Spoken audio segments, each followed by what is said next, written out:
What up? Crypto Warriors, it's Ultra Crypto back at it again. Today is Saturday, March 7th, 2020. If I had 8 hours to chop down a tree, I'd spend 6 sharpening my axe. Abraham Lincoln. Now let's think about what this quote means for a quick second or two.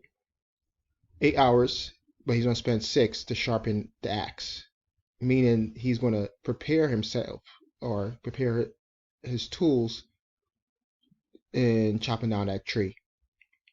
And that's what we have to think about when we talk about investing. You have to do your research, DYOR, and sharpen those tools that you have when doing your research. The main tool being your brain. Do your research. Try to figure things out. It's not that hard. All right, and stick to a plan. Have a plan, stick to it. All right. So let's have a quick look at CoinMarketCap, at Bitcoin, at this linear chart here. And as you can see, this is a quick run up. It went parabolic from here all the way to here. But this isn't the 2017 run up. This is the 2013 run up. So this is Saturday, November 30th, 2013. Bitcoin price at $1,146, and it came from $144 and basically 10x. All right, almost. But I'm gonna zoom out on this chart here and give you the whole scale.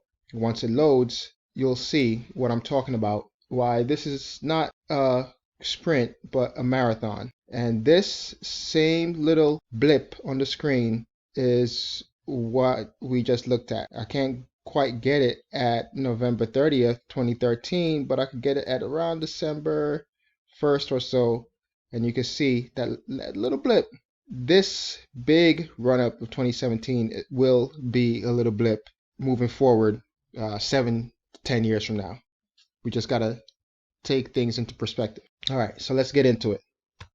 France's richest man gets a free lunch from the ECB. Bernard Arnault, the boss of LVMH, Moet Hennessy, Louis Vuitton SE, exceeded his own incredibly low yield expectations in his company's giant bond sale this week, which included the biggest corporate issue in euros since 2016.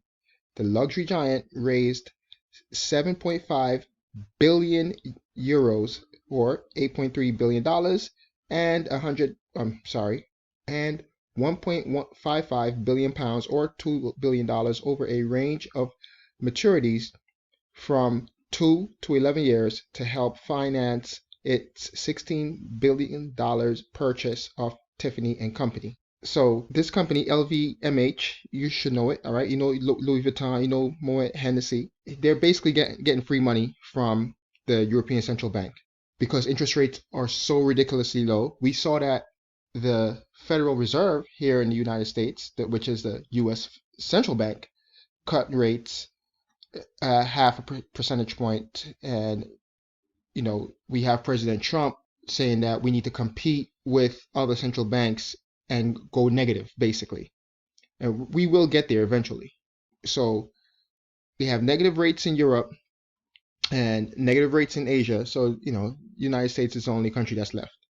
But what this means is for big corporations and for wealthy people, the people closest to the printer, it means that they will be getting free money essentially. And that's what it turns out is happening right here with this brand and the richest man in France getting that money. All right. Arnault's expectations back in November for yields from the sale of between 0% and 1% have been surpassed. Even the 11-year tranche has a coupon of just 0.45%. M&A has never been cheaper. So there you go. The money has never been cheaper. All right. France's richest man can thank the European Central Bank for this state of affairs. The restart of its 189 billion euro corporate sector purchasing program has driven credit spreads even lower, While the central bank wants to lessen the funding costs of European companies and local subsidiaries of global firms to make it easier for them to invest, it may not have been meaning to help a French luxury behemoth snap up an American jewelry icon. What else do you expect them to do? If you're getting all this free money, like I've stated before, when you're getting free money and the continuous printing of money, you have to put that money in assets, in real assets. So that's what this company is doing. It's buying a real asset, a real $16 billion asset. It's getting a very cheap loan to do that. So a bond of this size will have been bought up by the ECB or will be picked up at some point in the near future. The bank often takes up 20% of the eligible issues, and there has been a real paucity of high quality credit since the quantitative easing program kicked back into life. So the bank is buying assets. With a bond issue of this size, the bank is going to take up to 20% of that issuance. So the only way these companies can survive is because the bank is printing money and helping to purchase these assets. Like I said, once you have the money printing, the only thing you can do with that money is to buy real assets.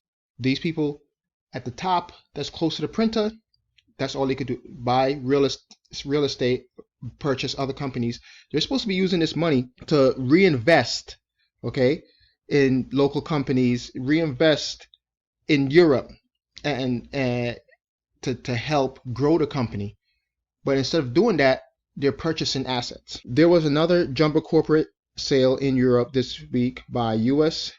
media giant Comcast Core, which is issued notes worth 3 billion euros and 1.4 billion pounds. This type of sale is known as a reverse Yankee. Like, you can't make this crap up. Where an American company issues debt, but not in dollars.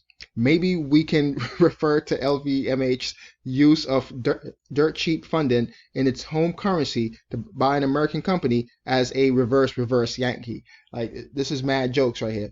The bank is issuing money and they have to buy real assets. This is why Bitcoin exists. And we have to remember that we're still super early in the game. And with the continuing quantitative easing, okay, the quantitative easing program kicking back in, all right, which just means money printing. With the money printing continuing, we have to see that Bitcoin will succeed in the future. The price of Bitcoin at $10,000 or below $10,000, you know, just barely below $10,000, will seem cheap in the future because the continuous money printed will only make Bitcoin's price go to infinity. The continuous money printed will just drive the price of Bitcoin up. Remember that Bitcoin price isn't fluctuating. It's the fiat that's fluctuating. The debasing of the fiat currencies. That's what's making the price of Bitcoin go up. The real price of an asset go up. So the price of real estate, the price of these inflated stocks is only going higher because of the money printing. So that's all I have for you guys today. When I saw this story, I just had to, get it out there and get it off my chest to talk some more about it. Thanks for watching. Smash up those likes, hit that subscribe button, hit that notification bell. What are your thoughts? Do you think that this is more cause for Bitcoin being coming into existence? I definitely think so. You got to protect yourself. Get yourself out of the system. Stack your sats. If you can't buy a whole Bitcoin, stack your sats. It's your boy Sergeant Crypto, and I'm out. Peace.